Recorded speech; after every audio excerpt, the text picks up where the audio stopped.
Hey, welcome to the show. Now remember, hit that like button, hit that subscribe button, and be sure to click on the description below to get on our mailing list because believe it or not, we have been demonetized by YouTube. I have no idea why, but if you want to make sure you don't miss any of our videos, you've got to get on our mailing list. Also, as I said, we've been demonetized, so feel free to throw a little something in the tip jar. You can always hit that donate button and donate.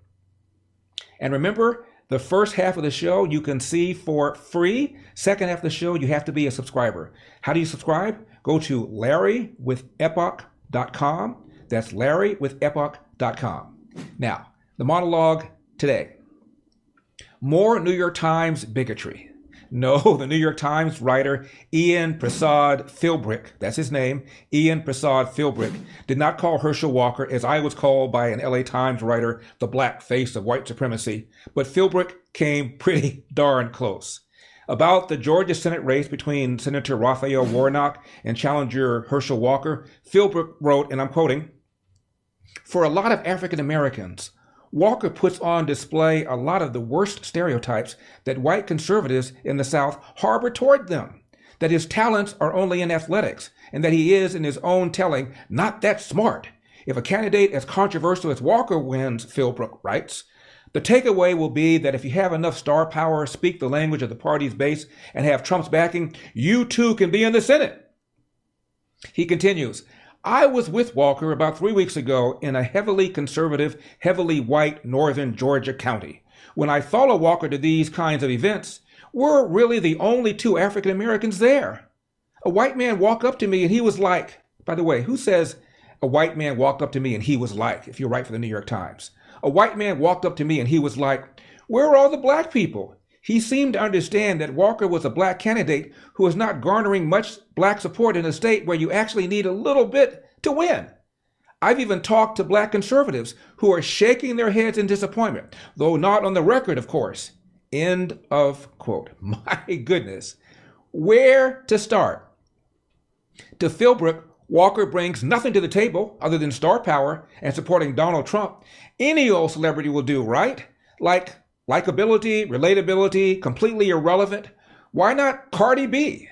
Her social media footprint is bigger, and she once complained about high taxes. What about Snoop Dogg, the gangster rapper? He just endorsed a former Republican mayor for LA. Come on down. Let's start with, quote, "We're really the only two African Americans there," end of quote. Now, I know nothing about Mr. Philbrick or his racial background, but from his photo, he looks about as African American as Mitt Romney. Philbrick's bio shows he went to college at Georgetown. As for high school, he attended Greeley High School in Cumberland, Maine. Not exactly the hood, and the school student body is 93% white, 2% black. But he's Malcolm X. How many blacks are there supposed to be at a Walker rally? Why isn't Philbrick depressed that blacks are denying themselves the opportunity to hear Walker's central message, that children need fathers in the home?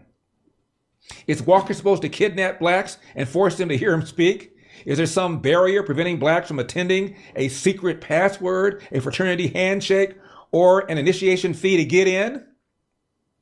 It looks like blacks who remain sadly overwhelmingly Democrat are not buying what Walker's selling. Should Walker renounce the Republican Party and convert to a tax and spend, soft on crime, open borders, pro-choice, strength through peace Democrat in order to get more black faces in the crowd? Philbrick writes, "Walker puts on display a lot of the worst stereotypes that white conservatives in the South harbor toward them, that his talents are only in athletics, and that he is, in his own telling, not that smart." Note, Philbrick says the worst stereotypes that white conservatives in the South harbor. All white conservatives? Not some, or some racist white conservatives? How is that any different than Kanye West, who was rightly accused of anti-Semitism when he tweeted his intention to go DEFCON 3 on Jews? Not those with whom West may have had disagreements. No, all Jews. And about the white man who walked up to him, Philbrick said, "He seemed to understand that Walker was a black candidate who was not garnering much black support in a state where you actually need at least a little bit to win." How does Philbrick magically know what the white man seemed to understand? Maybe the white man seemed to understand for blacks to address the breakdown of the family, with 70% of black kids entering the world without a father in the home. It's beyond tragic that blacks aren't there to hear Walker's message. Maybe that's what the white man seems to understand. Philbrick, of course, implies that white conservatives in the South are racist. Perhaps he should listen to the 80-minute secretly recorded and recently released tape of 4 Latinos, all Democrats, all liberal, 3 of whom are members of the Los Angeles City Council. They compared a black child to a monkey, made racist comments about whites, disparaged Jews, called a gay man a little B word, and even made a racist slur against Mexican immigrants. So white Southern conservatives do not have a monopoly on racism and bigotry. Take Joe Biden, who described Barack Obama as... I mean, you got the first sort of mainstream African American who was articulate and bright and clean and a nice looking guy. I mean, that's a storybook, man. And remember what Biden told a black radio host? If you have a problem figuring out whether you're for me or Trump, then you ain't black. And what Biden said about Mitt Romney. He's going to let the big banks once again write their own rules.